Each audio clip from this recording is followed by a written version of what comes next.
ओम सतनमो जय गुरु जी college बड़े बाबा दाता गुरु चैतन्य सिद्ध सद्गुरु मत्स्येंद्रनाथ साहब कॉलेज चैतन्य सिद्ध सद्गुरु गोरखनाथ बाबा कॉलेज चैतन्य सिद्ध सद्गुरु नवनाथ स्वामी कॉलेज शालक निरंजनादेश। व्हिडिओला सुरू करण्यापूर्वी प्रथम तर मी तुम्हा सर्व मायबाप जनतेचे, सर्व रसिकांचे आणि या चॅनलला भरभरून प्रेम करणाऱ्या सर्व सबस्क्रायबर वर्गाचे, सर्व बंधू भगिनी माता ताई या सर्वांचे मी आभार व्यक्त करतो। महाराष्ट्राच्या कानाकोपऱ्यापासून ज्या ज्या लोकांनी हा चॅनल पाहिला, चॅनलवरती व्हिडिओद्वारे जे काय लाईक मिळाले, जे काय कमेंट मिळाले आणि तुम्हा सर्वांना माहिती आहे की गेल्या लाईव्हमध्ये एका व्यक्तीद्वारे जो काही फोनद्वारे धमकी देण्याचा प्रकार आपल्या या चॅनलवरती झालेला होता, त्या झालेल्या घटनेचा तीव्र निषेध किंवा तीव्र शब्दामध्ये निषेध ज्या ज्या लोकांनी, ज्या ज्या मातांनी भगिनींनी व्यक्त केला त्या सर्वांना मी मनापासून नमस्कार करतो आणि सर्वांचे आभार सुद्धा व्यक्त करतो। धमकी देण्याचा जो प्रकार जो नाथ शाबर सेवेकरी चॅनलवरती झाला किंवा लाईव्हच्या माध्यमातून मी त्याबद्दल जे काही पुरावे आहे ते सुद्धा मी तुम्हा सर्वांपुढे रेकॉर्डिंगच्या स्वरूपामध्ये सादर केले। एका स्त्रीला लज्जा वाटेल अशा स्वरूपामध्ये जे बोलणं एका व्यक्तीद्वारे केले गेलेलं होतं, त्या सर्वच्या सर्व घटनेचा आपण सर्वांनी तीव्र शब्दामध्ये निषेध व्यक्त केला। महाराष्ट्र नव्हे, महाराष्ट्राच्या बाहेरून सुद्धा आम्हाला फोनद्वारे किंवा व्हॉट्सअपद्वारे SMS द्वारे आम्हाला कॉल प्राप्त झाले। प्रत्येकाच्या मनामध्ये चीड होती, प्रत्येकाच्या मनामध्ये भावना होती की असे हे जे काही कॉल करणारे व्यक्तिरेखा आहेत किंवा सरळ मार्गे चालणाऱ्या किंवा धर्माचा प्रचार करणाऱ्या व्यक्तिरेखेच्या आडवे येणारे जे व्यक्तिरेखा असतात किंवा मुद्दामून करण्याची जी काही रणनीती या लोकांची असते, या अशा लोकांबद्दल किंवा समाजकंटकाच्याबद्दल स्त्रियांप्रती आदर नसलेल्या प्रत्येक व्यक्तीच्या विरोधामध्ये आपल्याला येणारे कॉल, व्हॉट्सअप हे सर्व जनतेचे, आपले सबस्क्रायबर लोकांचे प्रेमाच्या रूपामध्ये आम्हाला प्राप्त झाले। प्रत्येकाच्या मनामध्ये चीड आणणारी जी घटना जी काय तुम्ही ऐकली, जी काय पाहिली, त्याबद्दल प्रत्येकाने तो निषेध व्यक्त केला। परंतु कितीतरी व्यक्तिरेखांनी जे कोणत्याही विभागात नसेल किंवा कोणत्या ना कोणत्या विभागातनं अधिकारी वर्गातले व्यक्तिरेखा जे सुद्धा आपल्या चॅनलच्या माध्यमातून जोडले गेलेले आहेत, अशा व्यक्तिरेखांनी सुद्धा याच्यामध्ये तीव्र शब्दामध्ये अशा व्यक्तिरेखांचा निषेध नोंदवला। इव्हन यांचे नंबर काय आहेत, कोण आहे ते सुद्धा स्वतःहून पुढे येऊन पडताळणी करण्याचा त्यांनी प्रयत्न केला। तेवढा आम्हाला पूर्ण त्यांनी मदत केली। ह्या सर्व व्यक्तिरेखांच्या सर्व वर्गांचे मी प्रथम दंडवत प्रणाम करून त्यांचे सहर्ष आभार मान्य करतो। त्यामुळे अशा या नाथ शाबर सेवेकरी चॅनलवरती प्रेम करणाऱ्या, सागरनाथजी यांच्यावरती प्रेम करणाऱ्या, संपूर्ण समस्त सनातन हिंदू धर्मावरती प्रेम करणाऱ्या प्रत्येक अनुयायाचं, बंधू भगिनी मातांचं मी सहर्ष मनापासून, माझ्या हृदयापासून दंडवत प्रणाम करत आहे। पहा, आता पुढे काय झालं हे ऐकून घेण्याची प्रत्येकाची उत्सुकता आहे किंवा प्रत्येकजण आम्हाला हेच विचारत आहे की आपण त्या व्यक्तिरेखेच्या विरुद्ध कडक कारवाई करण्याची किंवा त्या व्यक्तिरेखेला शासन होईल या अनुषंगाने कायद्याच्या चौकटीमध्ये राहून काय करता येईल ते सर्व करावे। आम्ही तुम्हाला, आम्हा सर्वांची मदत किंवा ज्या ठिकाणी तुम्हाला जिथे लागेल तिथे आम्ही येण्याची तयारी आहोत, असं संपूर्ण आपल्याला येणारे कॉल, व्हॉट्सअपद्वारे इतर सर्व गोष्टी मिळाल्या किंवा प्राप्त झालेल्याच आहेत। मग आता पुढे काय झाले हे सांगणं तितकंच तुम्हाला महत्त्वाचं सुद्धा आहे। पहा, जसं आपण एक संतांची म्हण आहे की जर समजा साधू आणि संत आणि एक सामान्य व्यक्तिरेखा जो पछाडलेला असू शकतो किंवा एखाद्या त्याच्या जात असलेल्या परिस्थितीतनं तो ग्रसित झालेला असेल आणि जर त्याच्याबरोबर येऊन जर आपण त्याच्याबरोबर वाद करत बसलो तर मग एका साधू संत सज्जनामध्ये आणि एका सामान्य व्यक्तिरेखेमध्ये जो बधित असेल, पछाडलेला सुद्धा असू शकतो किंवा ग्रसित असू शकतो, तर त्याच्यामध्ये आणि आमच्यामध्ये मग फरक काय राहील। आम्ही या निर्णयावरती पोहोचत आहोत की ज्या अर्थी चॅनेलवरती ही प्रथम चरणी आणि शेवटची चूक त्या व्यक्तिरेखेची समजून आम्ही ती माफ करत आहोत। इव्हन माझ्या मिसेसने सुद्धा या सर्व गोष्टी या विसरून जाण्याचा प्रयत्न अजूनही करत आहेत आणि इथून पुढे अशा कोणीही व्यक्तिरेखा किंवा जो व्यक्तिरेखा ज्यांनी हे कृत्य केलेलं आहे याच्याकडून अशी घटना नव्हे, असं कोणत्याही पद्धतीचं कार्य किंवा दुस्साहस कार्य करणार तो तर नाहीच आहे, परंतु जे व्यक्तिरेखा या स्त्रियांबद्दल समाजामध्ये आदर ठेवत नसतील किंवा स्त्री म्हणजे आपल्या पायातली दासी आहे, आपण म्हणाल ते करू, आपण म्हणाल ते होऊ शकेल, ह्या गोष्टीची मानणारी व्यक्तिरेखा प्रवृत्तीचे लोक जर कोणी असतील आणि ते मुद्दामून किंवा जाणीवपूर्वक किंवा हेतू ठेवून किंवा परस्पर वैर ठेवून जर चॅनलवरती येऊन जर अशा पद्धतीचं कोणतंही कृत्य जर करणार असेल, त्याची दखल येणाऱ्या काळामध्ये निश्चितपणे शासनामार्फत असेल, पोलिसांमार्फत असेल, तो घेण्याचा आम्ही प्रयत्न करू।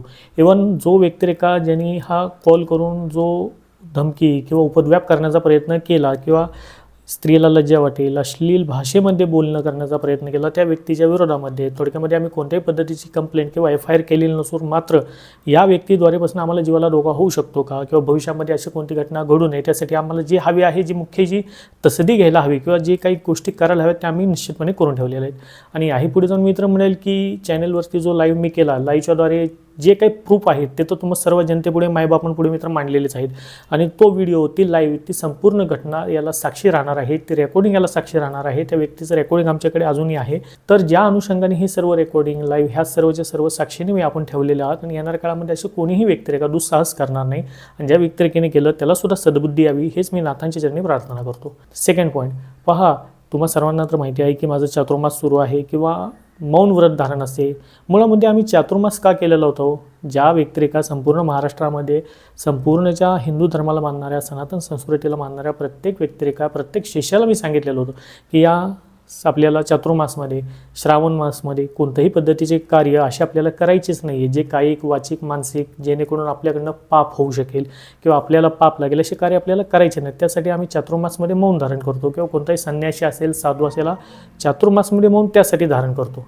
मग मौन धारण केल्याच्यानंतर जर अशा वृत्तीचे पाप आमच्याकडून सुद्धा घडले गेले की ज्या व्यक्तिरेखेने त्रास देण्याचा प्रयत्न केला निश्चितपणे त्याला आम्हाला रिप्ले देण्याचा तुम्हाला सर्व जनतेपुढे आम्हालाही अधिकार आहे की जनतेपुढे खरं किंवा सत्य मांडण्याचा। तर त्या अनुषंगाने जे काय पाप आम्हाला सुद्धा लागलं की एखाद्या व्यक्तिरेखेबद्दल जे काय आम्ही बोलल्या गेलं किंवा आमच्या मुखातनं जे काही गोष्टी बोलल्या गेलं तर त्या बोलल्या गेलेल्या किंवा त्या व्यक्तिरेखेला नाथांकडनं त्रास होऊ नये किंवा कोणत्याही पद्धतीचं धार्मिक कृत्य करणाऱ्या व्यक्तिरेखेच्या आडवा आल्यामुळे दैवी शक्तींद्वारे त्या व्यक्तिरेखेला कोणतेही बाधा त्रास होऊ नये तर त्या व्यक्तिरेखेसाठी सुद्धा आम्ही 3 दिवस झाले मौन धरून उपवास पूर्णपणे केलेला आहे।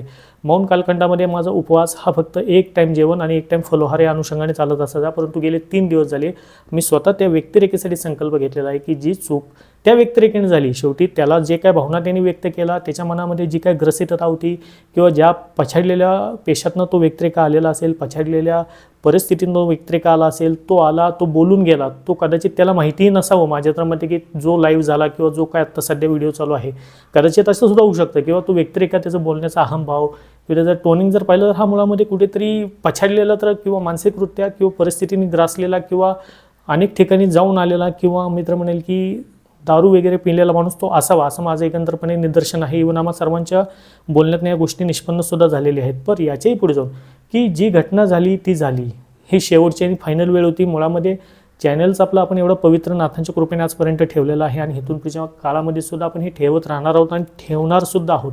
त्यामुळे अशा गोष्टींकडे वेळ देण्यासाठी तितका वेळ माझ्याकडे सुद्धा नाही। हे सुद्धा जे व्यक्तिरेखा मला जाणतात जे व्यक्तिरेखा माझ्यापर्यंत आले किंवा ज्या व्यक्तिरेखेने दीक्षेच्या मार्फत माझ्याशी संपर्क साधला त्या दीक्षा घेतला निश्चितपणे त्या व्यक्तिरेखा जाणून आहेत की खऱ्या अर्थी तेवढा वेळ माझ्याकडे आहे का हो। मुळामध्ये माझ्याकडे खऱ्या अर्थी असा फालतू वेळही नाही आहे ना की आजपर्यंत आपल्या चॅनलच्या माध्यमातून मी कधीही कोणत्याही व्यक्तिरेखेविषयी कोणत्याही देवस्थानविषयी किंवा कोणत्याही विशिष्ट असलेल्या एखाद्या पुरस्कृत असलेल्या किंवा विशिष्ट असलेल्या कुठल्याही संस्थेविषयी आपण आजपर्यंत कोणत्याही पद्धतीने किंवा इनडायरेक्टली मने बोलण्याचा प्रयत्न केला का नाही केला। याच्यामागे रिझन काय होते मुळामध्ये समजून घ्या समाजाला जागृत करणं हे आमचं कार्य आहे। कोणत्याही साधू संतांचं कार्य आहे की समाजाला योग्य दिशा दाखवणे ती योग्य दिशा दाखवण्याच आम्ही कार्य केलं। परंतु ग्रसित असलेली व्यक्तिरेखा किंवा भूत प्रेत पिशाच्यांनी पीडित असलेल्या व्यक्तिरेखा जर अशा पद्धतीने या कार्य करत असेल तर कायद्याच्या बाजूमध्ये या सर्व गोष्टी मांडताना कुठेतरी समाजाला दिशा देताना या गोष्टी करणं आम्हाला पण तितकंच अनिवार्य किंवा हे महत्त्वाचं सुद्धा असतं। याच्यानंतर दुसरा पॉईंट की अनिशा आता सण हे तोंडावरती आलेले आहेत। गणेशोत्सव असेल लक्ष्मीचं पूजन असेल म्हणजेच गौराईचं आवाहन असेल किंवा दिवाळी असेल पहा प्रत्येकाला फॅमिली आहे प्रत्येकाच्या घरामध्ये आई आहे त्यांची भगिनी आहे त्यांची मिसेस आहे। तर विनाकारण आम्हाला जर ॲक्शन घ्यायची होती किंवा आम्हाला जर ॲक्शन घ्यायचीच असती तर आम्ही निश्चितपणे घेऊ शकलो असतो। पण त्या व्यक्तिरेखेने किंवा त्या ग्रसित असलेल्या व्यक्तिरेखेने जी चुकी केली त्या झालेल्या चुकीचा परतावा हा त्याच्या परिवाराने का करावा हे सुद्धा कुठेतरी विचार करणं हे आमच्यासारख्या साधू संतांचं कार्य आहे। त्यामुळे त्यांच्याही घरामध्ये त्यांचे आईसाहेब असतील त्यांच्या माता भगिनी असतील ते सुद्धा आम्हाला शिरोधारी आहेत ते सुद्धा आमच्या आईवडिलांप्रमाणे किंवा त्यांची माता ही आमच्या माताप्रमाणेच आम्ही त्यांना आजी म्हणत आहोत। तर त्यांचा सण हा खराब होऊ नये तुम्ही केलेल्या एका चुकीमुळे तुमच्या घरातल्यांना विनाकारण याची शिक्षा भोगायला लागू नये यासाठी आम्ही या सर्व गोष्टी केलेल्या नाहीत किंवा कायद्याच्या मुख्य बाजूकडे किंवा आपण म्हणूयात की कोर्ट कचेरी या गोष्टींकडे आम्ही सुद्धा गेलेलो नाही आहेत। मग कुठेतरी आम्ही सुद्धा विचार करत असतो की या गोष्टी करताना किंवा या गोष्टी होऊ नये एखाद्या व्यक्तिरेखेची चुका सर्वच्या सर्व परिवाराला भेटू नये त्यासाठी आम्ही कुठेतरी या सर्व गोष्टी मोठ्या मनाने स्वीकारून आणि सर्व गोष्टी विसरून त्या सर्व गोष्टी गिळून जे काय झालेला प्रकार आहे प्रकार हा निश्चितपणे निंदनीय आहे उभ्या महाराष्ट्राला चिडवणार आहे। परंतु जो झालेला प्रकार आहे कुठेतरी फायनल म्हणून किंवा झाला पहिला तो शेवटचा या अनुषंगाने सर्व प्रकार विसरून आपण आता पुढे जाण्याचा प्रयत्न करूयात आणि तुम्हाला सुद्धा नाथ कृपेने गजानन कृपेने हनुमंताच्या कृपेने तुम्हाला सद्बुद्धी लावो तुमचे सुद्धा कार्य बनवून हेच आशीर्वाद आम्ही चॅनलच्या माध्यमातून तुम्हाला सर्वांना सुद्धा देतो आणि त्यासुद्धा पर्टिक्युलर व्यक्तिरेखेला देतो। आणि चॅनलच्या माध्यमातून आम्ही निश्चितपणे समाजातल्या त्या सर्वच्या सर्व ग्रसित असो मानसिक विकृत असो किंवा कोणीही व्यक्तिरेखा असेल जर अशा पद्धतीने कृत्य करण्याचं कार्य कोणी करत असेल किंवा एखादा व्यक्तिरेखा असेल किंवा ज्याला आपण म्हणू की एखादा जळण भरणारा व्यक्तिरेखा कोणी असेल, जो कोणीही असू शकतो, पण तो व्यक्तिरेखा एखाद्या व्यक्तिरेखेला पुढे काढून किंवा एखाद्या व्यक्तिरेखेला पुढे करून जर चॅनेलवरती धमकी किंवा चुकीचे फोन कॉल करण्याचा प्रयत्न किंवा अशी काही कोणती पद्धतीने घटना करायचा प्रयत्न करत असेल, तर निश्चितपणे त्या सर्व व्यक्तींना मी सांगू इच्छितो की आपले पोलीस प्रशासन आणि यंत्रणा ही एवढी फास्ट आहे की तुम्ही कोणत्याही कानाकोपऱ्यामध्ये लपत असाल, पाताळामध्ये जरी तुम्ही लपत असाल, तर पोलीस यंत्रणा ही पाताळामध्ये लपलेल्या व्यक्तिरेखेला सुद्धा शोधून काढण्याचं कार्य निश्चितपणे करते. आणि कायदा असो, सुव्यवस्था असो, याचं भान प्रत्येकाने राखणं, समाजामध्ये आपण जबाबदार नागरिक म्हणून वागत असताना या सर्व गोष्टी आपल्याला जबाबदारीपणे आणि भान ठेवून करणं, वागणं तितकंच महत्त्वाचं आहे. तुम्ही जर एखाद्या स्त्रीला घृणास्पद पद्धतीने किंवा लज्जा उत्पन्न होईल अशा पद्धतीने कोणतेही कृत्य करत असाल, कोणतेही कृत्य करण्यापूर्वी बोलत जरी असाल, तर हा कायदेशीर गुन्हा आहे. आणि इथून पुढच्या काळामध्ये स्त्रियांशी बोलताना, खास करून नाथ चाबर सेवेकरीवरती फोन करताना, स्त्रियांशी बोलताना जो व्यक्तिरेखा किंवा खास करून पुरुषांना ह्या सर्व गोष्टी, ज्या व्यक्तिरेखा असे चुकीचे भाव मनामध्ये ठेवून जर कॉल करणार असेल, तर त्यांना ही चेतावणी असेल या व्हिडिओच्याद्वारे की इथून पुढच्या काळामध्ये कोणत्याही पद्धतीची अश्लील शिवीगाळी असेल किंवा अश्लील घटना असेल किंवा अश्लील वार्तालाप असेल, जेणेकरून कोणत्याही पद्धतीचा लज्जा उत्पन्न करणारा घृणास्पदपणा किंवा किळसवाना प्रकार जर कोणी पुरुषांनी हेतू परस्पर असेल, जाणीवपूर्वक असेल, तो कोणीही जरी असेल, हा करण्याचा जर प्रयत्न केला, तर निश्चितपणे त्या प्रत्येक कॉलची रेकॉर्डिंग आमच्याकडे असेल आणि त्याची दखल हे पोलीस यंत्रणामार्फत आम्ही घेऊ. हा तुम्हाला नाथ चाबर सेवेकरी तमाम संपूर्ण महाराष्ट्राच्या जनतेला साक्षी ठेवून मी आज तुम्हाला शब्द देत आहे.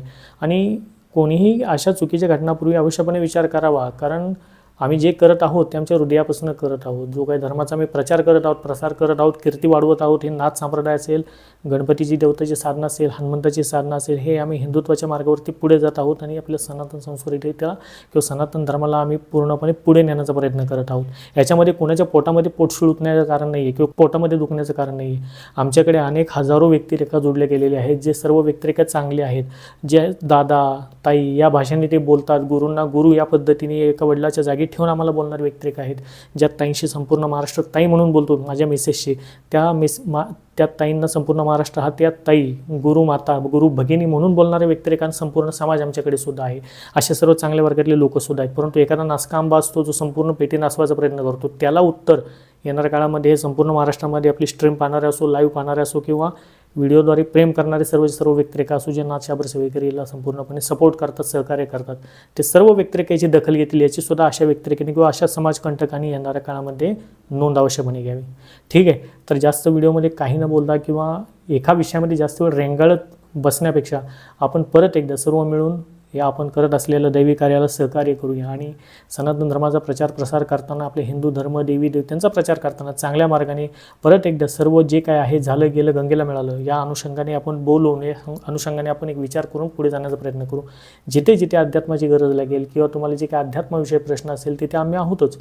आम्ही कधीही कुणावरती अन्याय करायचा प्रयत्न केला आहे, ना की आमचं कोणीही पर्सनली, आम्ही कधीही कुणाशी दुश्मनी म्हणा किंवा कुणाशी पर्सनली शत्रुत्व हे आम्ही कधीच ठेवलेलं नाही आहे. मग घरचा व्यक्तिरेखा असो, आमच्या भावकीतला असो किंवा आमच्या जवळपासचा असो किंवा लांबचा असो, मुळामध्ये आम्ही शत्रू कोणालाही मानत नाही. आणि साधू संतांची फॅमिली कोण असते हो? साधू संतांची फॅमिली त्याचे भक्तवर्ग असतात. हा संपूर्ण समाज असतो. समाजामध्ये जसे वाईट लोक 4 असतील, तर 4000 लोकही चांगले सुद्धा आहेत, हे कधीही विसरू नये. त्यामुळे साधू संत असेल, कोणताही अनुयायी असेल, हा समाजामध्ये पुढे जात असताना, हिंदू धर्माचं, देवी देवतांचं कार्य करत असताना, जर त्याला सपोर्ट, जर एखादा व्यक्तिरेखा वाईट मार्गाने देत असेल, तर त्याला सपोर्ट देणारे हजारो हात तिथे वर उभे राहतील. याचं सुद्धा सर्वांनी, खास करून अशा या कंटकांनी नोंद अवश्यपणे घ्यावी. त्यामुळे पहा, जे काय झालं ते सर्व आपण सोडून देऊया आणि गुण्यागोविंदाने नांदून, ना वैर एकमेकाशी ठेवून अशा गोष्टी कधीही आपल्याला पुढे घेऊन. आणि मुळात मी जर मित्र म्हणेल ना की आम्ही वैर ना कुणाशी कधी ठेवलेला आहे, ना ठेवत आहोत, ना येणाऱ्या काळामध्ये कधी ठेवणार सुद्धा आहोत. आम्हाला गरज काय आहे? आम्ही साधू आहोत, संन्यासी आहोत. यांना काळामध्ये आता हा चॅनलच्या माध्यमातून तुम्ही मला आज ओळखत आहात, चॅनलच्या माध्यमातून तुम्ही आज मला पाहत आहात. आजपर्यंत मी तुम्हाला हे सुद्धा सांगितलं नाही की येत्या काळामध्ये आम्ही स्वतः संन्यास दीक्षित होऊन आम्ही संन्यास घेऊन अरण्यामध्ये जाणार आहोत. हे सुद्धा तुम्हाला अजून आज ऐकून सर्व वर्गाला, येणाऱ्या काळातल्या सर्व लोकांना आश्चर्य वाटेल, पण हे रियालिटी आहे. हा चॅनल जो तुम्हाला दिसत आहे किंवा जे सागरना जे तुमच्यासमोर बसलेले आहेत, हे तुम्हाला असं वाटत असेल फक्त पैसा हा आमच्यासाठी मौन आहे, आमच्यासाठी गौण आहे. आमच्याकडे पैसा असलेल्या गोष्टी आम्ही याला नाकी कधी किंमत दिली. मी आजही स्वतःला फकीर म्हणतो. सर्व असूनही मी, माझी वृत्ती किंवा सर्व असून सुद्धा माझ्या अंगामध्ये जे वैराग्य आहे, मी एक फकीराची भूमिका किंवा एखाद्या पूर्णपणे भिकारी असलेली भूमिका आम्ही स्वतः घेतो. याच्या मागे रिझन का? आम्ही कोण? आम्ही नाथांच्या समोर उभे असलेले भिकारी आहोत. फरक आमच्यात एवढाच आहे की तुम्ही तुमच्या घरामधून किंवा तुम्ही तुमचं स्टँडर्ड जपून ह्या सर्व गोष्टी देवापुढे बोलता. आम्ही निर्भीडपणे बोलतो आणि पर्टिक्युलर एकासाठी बोलत नाही. किंवा आपण म्हणूयात ना, घरात राहणारा किंवा बाहेरचा जो व्यक्ती असेल तो स्वतःसाठी करतो.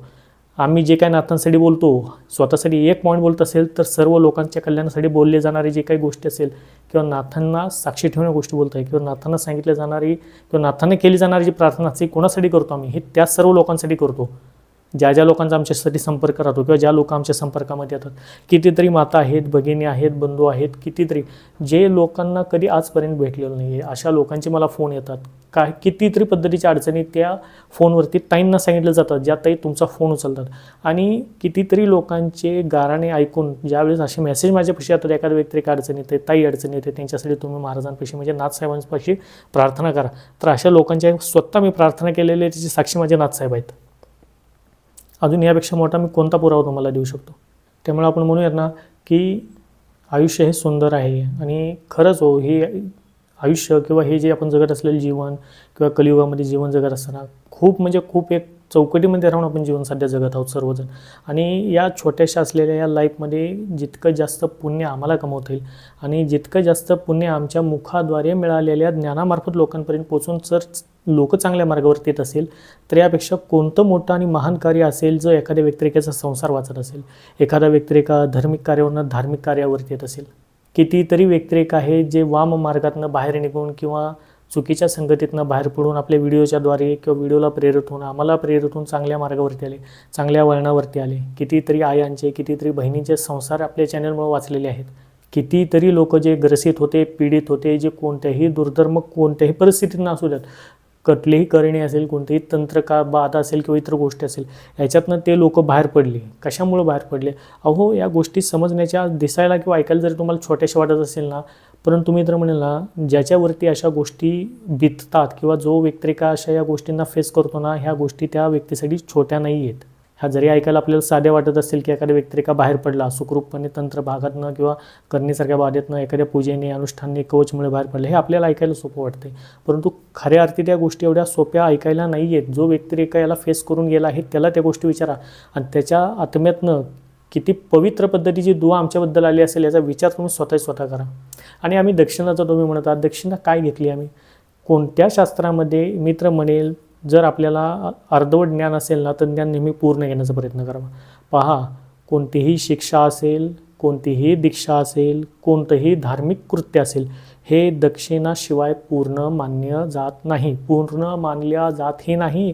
आणि ना की त्याचं पुण्यफळ कोणत्याही पद्धतीचं केलेलं कर्मकांड असेल, कोणत्याही पद्धतीची पूजा असेल, अनुष्ठान असेल, त्याचं पुण्य दक्षिणा प्राप्त झाल्याशिवाय त्या करणाऱ्या व्यक्तिरेखेला सुद्धा लाभत नसते. हे त्याच्यामागे शास्त्र आहे.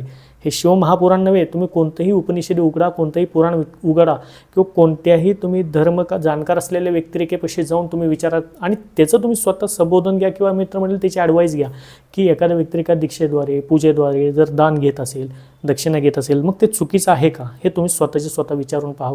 तुम्ही ज्याला मानत असाल तुम्ही त्याला विचारा. त्यामुळे ज्याला म्हणून ना कुठलीही विद्या असेल, कोणतीही शिक्षा असेल, कधी फ्री नाही.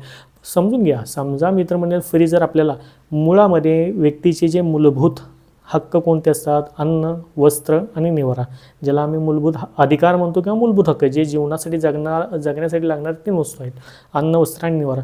मुळामध्ये अन्न, वस्त्र आणि निवारा ज्याच्याशिवाय माणूस जगू शकत नाही, यात आपल्याला फ्री भेटतात का? आणि हे अट्टाच घालणारे कोण आहेत की तुम्ही फ्री का देत नाहीत, दीक्षा फ्री का देत नाहीत, दीक्षाला चार्जेस का जास्त घेतात? मुळामध्ये हे तेच लोक आहेत जे मुद्दामून या समाजामध्ये हे वातावरण स्पॉईल करायचा प्रयत्न करत आहेत किंवा जे बजरंगबनसारख्या ज्या खास करून दैवी शक्ती चालणाऱ्या दीक्षा आहेत त्याच्यामध्ये खंड पाडायचा प्रयत्न करत आहेत किंवा ज्यांना बघवतच नाही आहे की हिंदू धर्मामध्ये किंवा आपल्या या चांगले लोक, वाईट लोक जर चांगल्या परिस्थितीमध्ये येत असेल तर हे लोक आता लवकर का सुधारायला लागले, ते त्यांना जर बघवत नाही. हे तेच लोक आहेत. 100 मधला एखादाच व्यक्तिरेखा आहे जो अशा या दक्षिणा असेल किंवा पैसे असेल याला विरोध करत आहे. जो व्यक्तिरेखा शास्त्राला जाणून आहे, जो व्यक्ती धर्माला लागून आहे, ज्यांनी देवधर्म खऱ्या अर्थी केलेला आहे, तो व्यक्तिरेखा कधीही या गोष्टींच्या भानगडीत पडणार नाही. ना की हा विचार नाही. अहो, एखादी साधी जरी आपण एखादी सत्यनारायणची जरी पूजा करत असेल तर ब्राह्मण देवता बिना पूजा केल्याच्या नंतर दक्षिणा घेता घरातनं जाईल का, याचा विचार आधी स्वतः करा. ज्या शाळेमध्ये आपण आपले मुलं शिकवतो, ज्या ट्युशनमध्ये आपण आपल्या मुलांना ट्युशनमध्ये पाठवतो, आज साध्यातल्या साध्या ट्युशनला आपण गेलो तर एखाद्या ट्युशन घेणारी टीचर असेल किंवा सर असेल तर ते ज्युनियर KGच्या मुलांना 2,000-3,000 रुपये नुसती फी आकारतात। साधारण जर शाळा म्हटली तर त्याचे 10,000-20,000 रुपये चार्जेस आहेत। ज्या मग ठिकाणी तुम्हाला तुमच्या आयुष्याची घडी बसत असेल, तुम्हाला तुमच्या आयुष्यामध्ये जगण्याचं काय आहे मर्म हे समजवलं जात असेल, तुम्हाला असलेल्या ग्रसित असलेल्या अनेक तंत्र मंत्र यंत्र बाधेतनं काट कशी करावी यासाठी जर तुम्हाला दैवी साधना शिकवल्या जात असेल, मग हा प्रत्येक त्या धर्म किंवा प्रत्येक त्या गुरुचा अधिकार असतो, त्या प्रत्येक दक्षिणेवरती, त्या प्रत्येक दिल्या जाणाऱ्या दीक्षेवरती। आणि हे मीच नाही, समाजामध्ये जेवढे गुरुवर्य आहेत त्या प्रत्येक गुरुवर्याचा दीक्षा किंवा ते देत असलेली कोणतीही गुरुदीक्षा असेल किंवा कोणतीही दिली जाणारी त्यांची शिक्षा असेल, शिक्षण असेल, त्या प्रत्येक गुरुचा प्रत्येक शिष्याकडनं दक्षिणा घेण्याचा हा अधिकार आहे।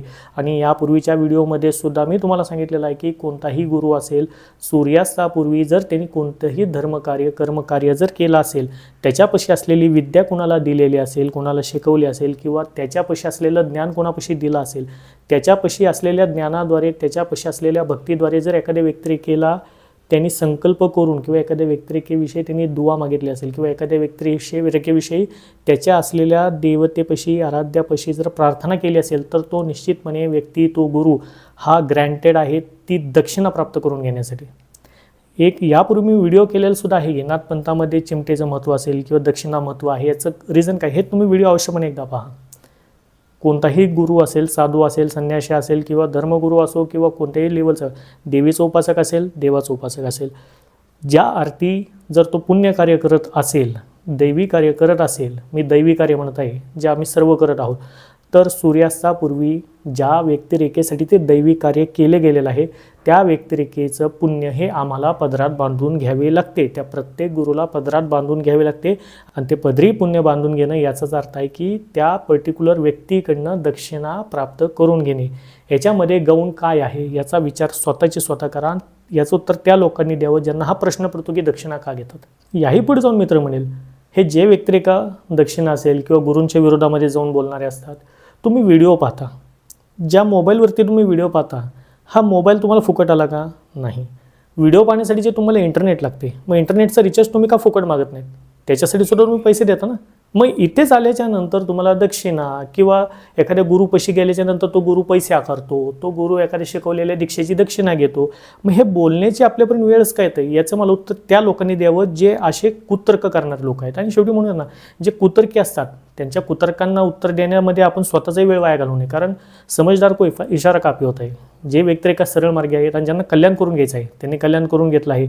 चॅनलच्या माध्यमातून येणाऱ्या काळामध्ये ते कल्याण करून घेतच राहणार आहेत। आणि मी संपूर्ण महाराष्ट्राच्या साक्षीने तुम्हाला सांगत आहे, प्रेम करणाऱ्या प्रत्येक व्यक्तीला साक्षी ठेवून मी सांगत आहे की नाथ शाबर सेवेकरी या चॅनलवरती येणाऱ्या काळामध्ये सुद्धा दीक्षा या दिल्या जातील, धर्माचा प्रसार हा केला जाईल, सनातन संस्कृतीचा प्रचार केला जाईल, आपल्या हिंदू धर्मातल्या प्रत्येक देवी देवतेचा प्रसार आणि कीर्ती वाढवण्याचंच कार्य केलं जाईल। जे व्यक्तिरेखा हिंदू धर्माच्या प्रचाराच्या मध्ये येतील, हिंदू धर्म, सनातन धर्म, संस्कृतीचा प्रसार करताना कीर्ती वाढवताना मध्ये येतील, त्या सर्वच्या सर्व या समाजकंटकांना, त्या सर्वच्या सर्व अशा द्रोह्यांना ही सर्व महाराष्ट्राची जनता जी हे चॅनेल पाहत आहे, जो व्हिडिओ पाहत आहे, जी या चॅनेलवरती व्हिडिओवरती प्रेम करत आहेत, तेच लोक याचा आधी उत्तर त्या लोकांना देतील। आम्ही तर उत्तर देऊच कायद्याच्या चौकटीमध्ये राहून, परंतु याआधी सुद्धा ज्याला म्हणूया ना खऱ्या अर्थी जर कोर्ट कोणता असतो ना, हा कोर्ट म्हणजे असतो ही महाराष्ट्राची जनता, ज्याला आम्ही म्हणतो जनता जनार्दनी। कोणीही जनतेपेक्षा मोठं नाही आहे, नो वन इज अबाव जनता। त्यामुळे जनता ही सर्वमुख, ज्याला मी म्हणेल की जनता हीच खऱ्या अर्थी जनार्दन आहे, मायबाप आहे।